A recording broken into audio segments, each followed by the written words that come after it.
alo in zavain chu bai vek u like Johnny ki makania vo in chu ange kan soyang ti chuan in then kha chu riat reng nan nei the em a riat reng nan nei the em a then kha ero chu riat reng na kan nei chau hle ni riat reng na nei chau tak chuan in ama man lai mobile phone screen lock ngei po a thai ngel le the na chung ho mani password thai ngel ho te ta na thil poi mo tak nei thai turang ka ngai screen lock hon dan kan soi ho don ani Dora ikalangai to lawang nang main screen lock I hong thei to ama saberin I phone mobile phone kan tran switch off pot mai la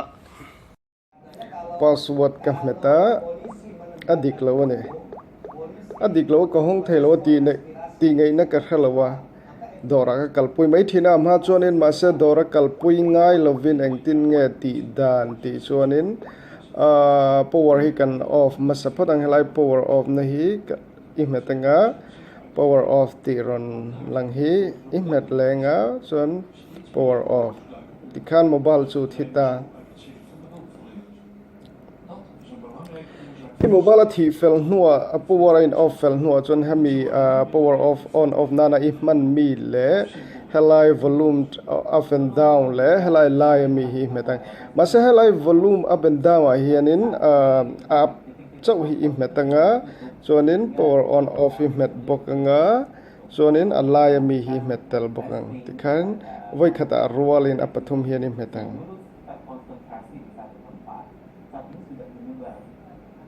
aron langta kan thang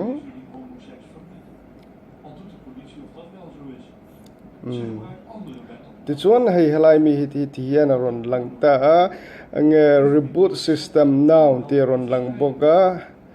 chu reboot system now hi du lawa kan ma mo lo chu bang chuan a hnuai kan kalang hemi power ni lo volume up and down tang hianin kan kalanga a down na kan metang kan kal down zelanga a khoi nge kan thang ti chuan wife data factory reset ti hi kan hemi hi me turania chuan power off nana imang kha imetang voi kha helai tang yen mo chuanin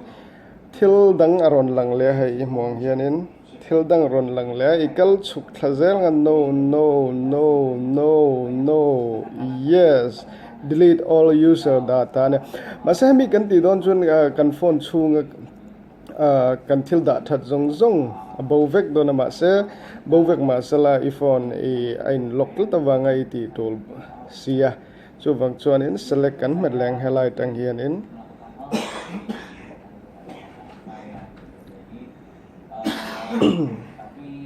oh hey an hoya thil ron lang aron lang le tuna chuan in hemi ron langa hian tuna avara in ziak hi select ngal top meng lai tang hianin yes itileng ihmet leng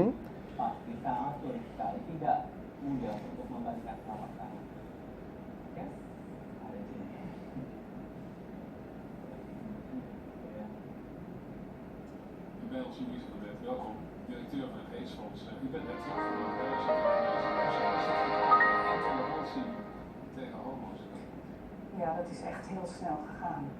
En nou ja, ik ben er net geweest en je hoort het ook van mensen. Tikanin iphone ka ama inain rebotanga suanin tihianin masalang hemi ain rebot chung hi data rebot chung hi minute phone azerin minute thumlinga point thau the ka bangkhan tuna chuanin iphone I hong thaita